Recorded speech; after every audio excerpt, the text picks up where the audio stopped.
बिस्मिल्लाहिर्रहमानिर्रहीम। अस्सलाम वालेकुम नादरीन, आप यूट्यूब चैनल देख रहे हैं। मैं इमरान खान हूँ। अब तक की जो सूरत हाल है वो मैं आपके सामने रखता हूँ। सूरत हाल डोनाल्ड ट्रंप को शायद समझ नहीं आई, यानी जंग के हवाले से इन्होंने जंग तो शुरू कर दी, मगर जंग के नताइज क्या होंगे इस बारे में अंदाजे और तखमीने गलत साबित हुए।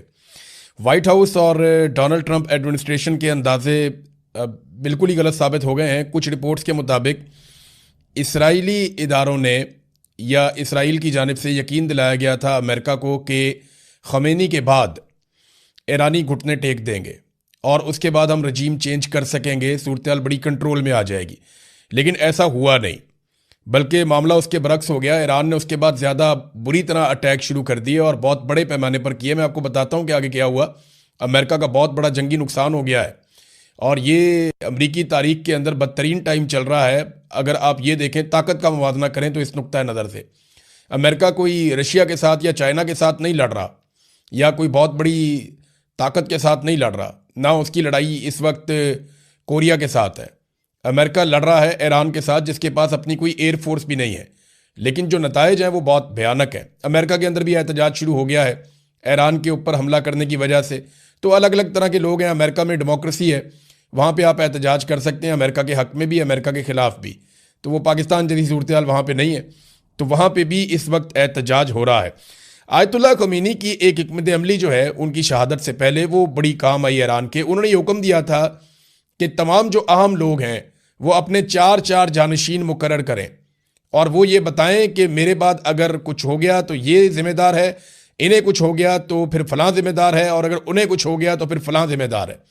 और जो लोग भी जिस वक्त ड्यूटी पे हों वो अपने अगले जानशीन इसी तरह मुकर्रर करते जाएं, ताकि किसी वक्त भी लड़ाई की सूरत में ईरान में क़यादत का फुकदान ना हो। अब ये हिकमत अमली काम कर रही है। हालांकि अमेरिका ने, इसराइल ने बहुत सारी क़यादत कत्ल कर दी, शहीद कर दी ईरान की, लेकिन इसके बावजूद उन्हें मुतबादल लोग मिल जाते हैं जिनके ज़रिए से वो जंग को बढ़ाते चले जा रहे हैं। अब सूरत हाल अमेरिका के लिए, मैं आपको कह रहा था, शर्मिंदगी वाली है। वो इसलिए कि कुवैत में अमरीकी तैयारे गिर गए हैं। अमेरिका ने जो अब तक तस्लीम किया है वो तादाद 3 है। 3 F-15 तैयारे अमेरिका के, बड़े शानदार तैयारे हैं, जैसे कि डोनाल्ड ट्रंप कहते थे कि ब्रांड न्यू ब्यूटीफुल प्लेन्स। तो इसी तरह जो अमेरिका के ब्रांड न्यू ब्यूटीफुल प्लेन्स हैं वो वहाँ पे कुवैत में गिर गए। अब इसमें अलग अलग तरह की इतला आ रही है। शुरू में ये दावा किया गया, क्योंकि रशिया ने सबसे पहले ये खबर दी थी, रूसी मीडिया ने बताया था, उन्होंने इंटरसेप्ट कर लिया था कि कुवैत में अमरीकी लड़ाका तैयारे गिर गए हैं। पहले एक तैयारे का पता चला, फिर पता चला कि ज़्यादा तैयारे गिर गए हैं, लेकिन अभी अमेरिका ने तस्दीक की है कि उनके 3 तैयारे गिरे हैं। इससे ज़्यादा अमेरिका अभी मान नहीं रहा। जबकि जो ईरान है उसका दावा यह है कि उन्होंने ज़्यादा नुकसान किया है। अब ये तैयारे गिरे कैसे, ये सवाल पैदा होता है। कुवैत की जो वजारत दिफा है उन्होंने ये कहा कि सुबह के वक्त अमरीका के मुतअद्दिद तैयारे गिरकर तबाह हो गए। अब ये कुवैत की वजारत दिफा के तर्जुमान की जानिब से ये सोशल मीडिया पे बताया गया कि मुतअद्दिद अमरीकी फ़ौजी तैयारे गिरकर तबाह हो गए हैं। इसमें यह नहीं बताया गया कि कितने तैयारे गिरकर तबाह हुए। अब अमेरिका ने तो 3 कहा है, इंडिया भी नहीं मानता उनके कितने गिरे। तो जिनके गिरते हैं वो ज़्यादा तो मानते नहीं है, लेकिन 3 तैयारे तो माने। उसके अलावा कुछ 6 पायलट हैं और उनमें से 3 पायलट्स को उनकी तस्वीरें भी आ गई हैं जिनको कुवैत की अवाम ने पकड़ लिया। बल्कि डंडे के बलबूते पे एक कुवैती शख्स ने डंडा हाथ में पकड़ा हुआ है और उसने काबू कर लिया एक अमेरिकन पायलट को और गाड़ी की डिक्की में उसको ढाला हुआ है अमेरिकन पायलट को। ये वीडियोस भी आ गई हैं। तो इस किस्म की चीज़ें जो हैं वो अब सोशल मीडिया पे हर तरफ वायरल। ये जो अवाम है अरब ममालिक के, इनकी जो वीडियोस आ रही हैं या जो चीज़ें हम देख रहे हैं उसमें ऐसा दिखाई देता है कि अवाम साथ खड़े हैं। उनकी हमदर्दियाँ अमेरिका और इसराइल के साथ नहीं है, बल्कि उनकी हमदर्दियाँ ईरान के साथ हैं। ये बड़ी हैरत अंगेज़ चीज़ है कि जो अरब हुक्मरान हैं उनकी हमदर्दियाँ ईरान के साथ वैसे नहीं हैं। वो सपोर्ट कर रहे हैं अमेरिका को और इसराइल को, और अड्डे भी उन्होंने दिए हुए हैं। लेकिन जो अवाम है वो बिल्कुल एक अलग तरह सोचती है। अब वो ये सोचते हैं कि जनाब हम ईरान के साथ खड़े होंगे बजाय इसके कि हम इसराइल के साथ खड़े हो जाएं या अमेरिका के साथ खड़े हों। तो ये फ़र्क तो है। कुवैत में अमरीकी सफारत खाना जो है उसके ऊपर भी हमला हुआ है। अब ये जो अमरीकी तैयारे गिरे इस पर अमेरिकन मौक़िफ़ भी आया। वो ये कहते हैं ये फ्रेंडली फायर हुआ है। फ्रेंडली फायर क्या होता है, बस आप ये समझ लें कि वो कहते हैं जो एयर डिफेंस सिस्टम है कुवैत का वो एक्टिवेट हो गया था और अमरीकी तैयारी गिर गए उसकी वजह से। जबकि कुछ मीडिया सोर्सेज ये कह रहे हैं कि ये ईरान ने किया। ईरान ये कैसे कर सकता है? ईरान के पास ज़मीन से फ़िज़ा में मार करने वाले हथियार तो हैं, उनकी अपनी एयरफोर्स तो नहीं है, लेकिन ज़मीन से फ़िज़ा में मार कर सकते हैं। इससे पहले भी उन्होंने दावा किया था कि उन्होंने कुछ ड्रोन्स गिराए हैं। लेकिन ये चीज़ें, क्योंकि जंग में सबसे पहला कत्ल जो होता है वो सच का हो जाता है, तो दोनों तरफ से झूठ बोलने की कोशिश की जाती है, अपने नुकसान को कम और दुश्मन के नुकसान को ज़्यादा दिखाया जाता है। और ये सूरत हाल अभी चल रही है, अभी तक चल रही है।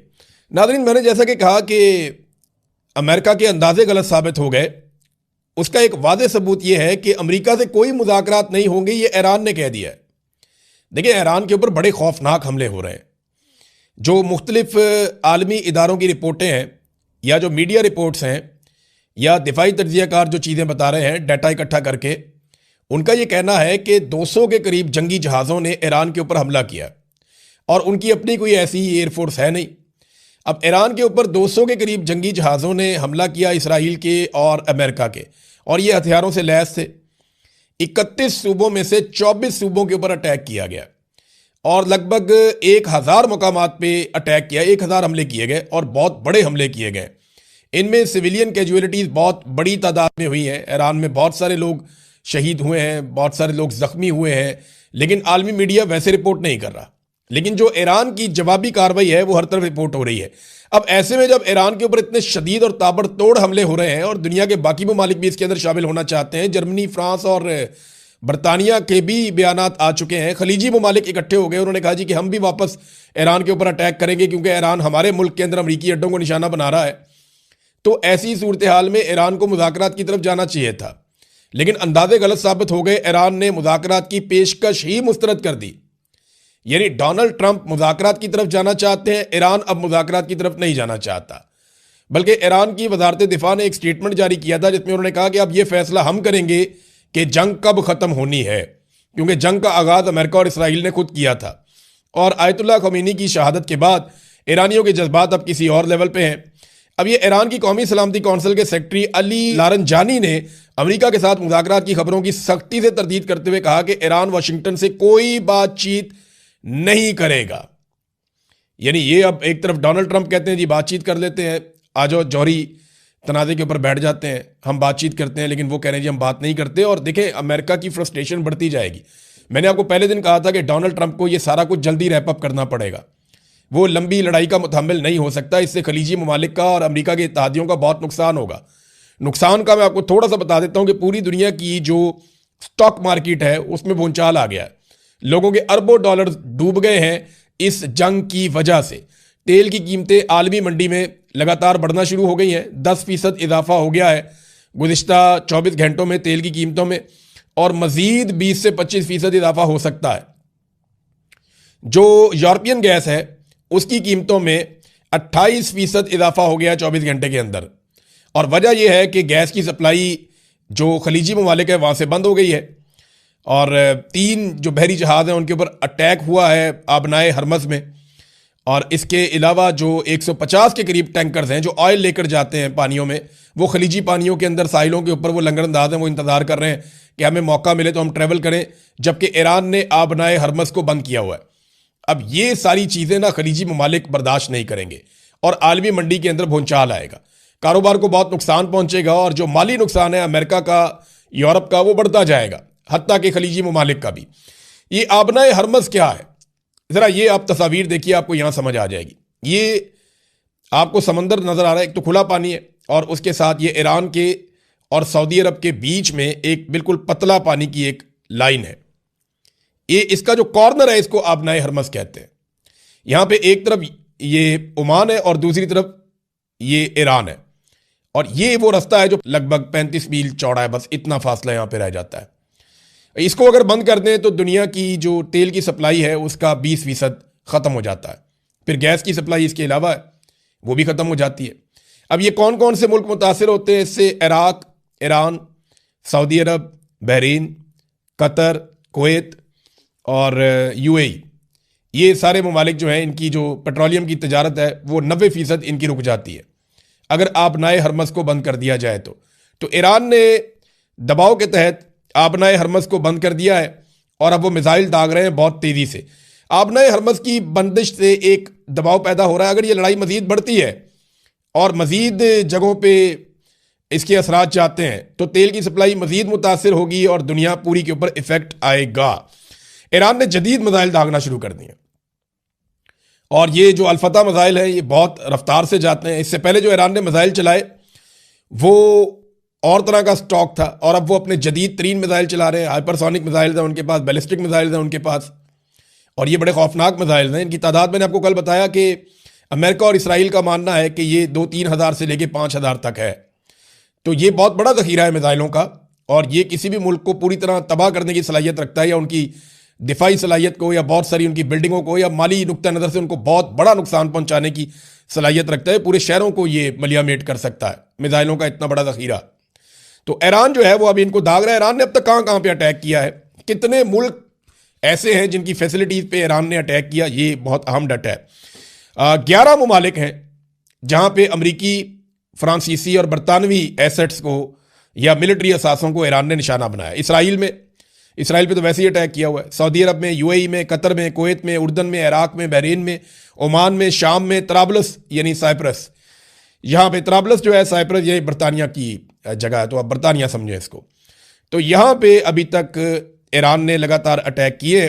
ईरान का एक बहुत बड़ा दावा सामने आया क्योंकि अमेरिका ने ये कहा जी उनके 3 फौजी अभी तक मारे गए हैं और काफ़ी सारे ज़ख्मी हुए हैं, लेकिन 3 फौजियों के अमेरिका ने ये कहा कि 3 फौजी हमारे, जबकि ईरान की तरफ से जो दावा सामने आया वो ये है कि 560 अमरीकी फौजी हमने मार दिए। अब इसमें सच बात क्या है इसके बारे में तो हमें अंदाज़ा नहीं है, क्योंकि जंग में सबसे पहला कत्ल सच का हो जाता है और झूठ की बुनियाद के ऊपर प्रोपेगेंडा एक हथियार है ना, प्रोपेगेंडा जंग का, तो उसको सब इस्तेमाल करते हैं। इसी तरह ये लोग भी इस्तेमाल कर रहे हैं। अमेरिका अपना नुकसान छुपाएगा और ईरान जो है वो नुकसान ज़्यादा बताएगा। तो 560 फौजी ईरान कह रहा है जनाब के मार दिए गए। अल जज़ीरा ने एक रिपोर्ट दी है जिसमें अल जज़ीरा बता रहा है कि कहाँ कहाँ पे कितने लोग मारे गए, और ये रिपोर्ट आज सुबह तक की है और हर सुबह ये रिपोर्ट अब आया करेगी।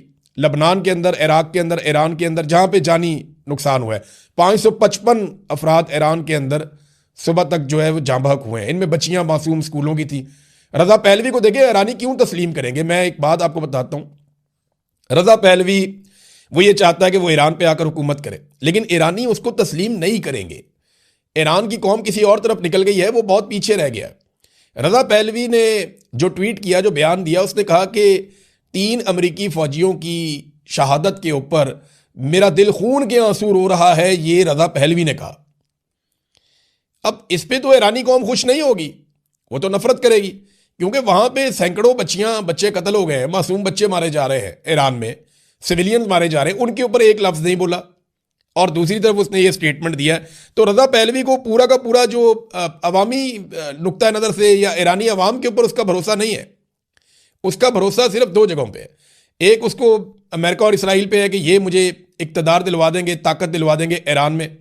दूसरा उसे ये लगता है कि जो ईरान से बहुत सारे लोग जिला वतन है गुज़िश्ता 30-40 साल से, वो उसके साथ बड़ी तादाद में ईरान में चले जाएंगे मुख्तलिफ ममालिक से, और वो उसको सपोर्ट करेंगे। लेकिन वो 2 आटे में नमक के बराबर भी नहीं है, तो ईरानी कौम उसके साथ खड़ी नहीं होगी। ये कोई इराक टाइप की सूरत बना देंगे अगर ईरान के अंदर ज़मीन पर भी उतरते हैं तो रिजीम चेंज ऑपरेशन तो तकरीबन नामुमकिन दिखाई दे रहा है। दुनिया की स्टॉक मार्केट मैंने आपको पहले बताया कि वो उड़ गई है। नाज़रीन, अब आ जाए ज़रा पाकिस्तान की सूरत हाल के ऊपर। एक तो पाकिस्तान के अंदर मुजाहरों में जो लोग शहीद हुए उनकी तादाद के बारे में पता चला है। अब कुछ कन्फर्मेशन आ रही है। 16 अफराद कराची में शहीद हुए हैं मुजाहिरीन, 6 इस्लामाबाद में शहीद हुए हैं, और ये सीधी फायरिंग की गई है पुलिस की जानिब से। अब तो बाकायदा वीडियोज़ और तस्वीर आ रही हैं कि रेंजर्स और पुलिस ने सीधी फायरिंग की है। कराची के अंदर तो बंदे मार दिए, और उसके बाद इस्लामाबाद में 6 लोग जो है वो कत्ल कर दिए, बहुत सारे ज़ख्मी कर दिए, 7 गिलगित बल्तिस्तान में और 6 स्कर्दू में। तो अब तक की सूरत हाल में 35 लोग शहीद हो चुके हैं पाकिस्तान में। गिलगित बल्तिस्तान और स्कर्दू के अंदर जो है वो कर्फ्यू नाफिज कर दिया गया है लॉ इन्फोर्समेंट की जानिब से कि जनाब वहाँ पे लोग अब बाहर ना निकलें, जबकि पाकिस्तान में बहुत सारी परवाज़ें मनसूख हो गई हैं। पाकिस्तान के अंदर जो है वो पेशावर समेत दीगर एयरपोर्ट्स के ऊपर अब परवाज़ें मनसूख हो गई हैं और वहाँ पे लोग ट्रैवल नहीं कर पा रहे हैं।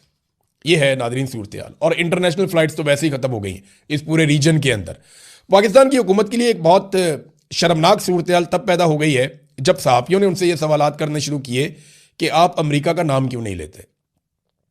बिलावल जरदारी ये जनाब पहुँचे क्योंकि इनके वालिद ने खिताब करना था, तो ये पार्लियामेंट आए तो सहाफ़ियों ने इन्हें घेर लिया। इन्होंने पूछा और बार बार पूछा बिलावल से कि बिलावल साहब, आप अमेरिका का नाम लेकर तनकीद क्यों नहीं करते, आप अमेरिका का नाम लेकर क्यों नहीं कहते और मजम्मत क्यों नहीं करते। मैं वो सवाल आपको सुनवाता हूँ जो जर्नलिस्ट वहाँ पे सवाल कर रहे थे, और बिलावल बिल्कुल खामोशी से एक लफ्ज़ बोले बगैर आगे बढ़ते चले जा रहे थे और जवाब देने से गुरेज कर रहे थे। ये सूरत हाल उनके लिए पैदा हो गई और ये बड़ी शर्मिंदगी वाली सूरत हाल है। ये ज़रा आप सुनिए इसमें क्या हुआ। आपके नोबेल इनाम के आप भी हामी हैं, आप भी ट्रंप के नोबेल इनाम के हामी। बिलावल साहब अब भी ट्रंप के नोबेल इनाम के हामी।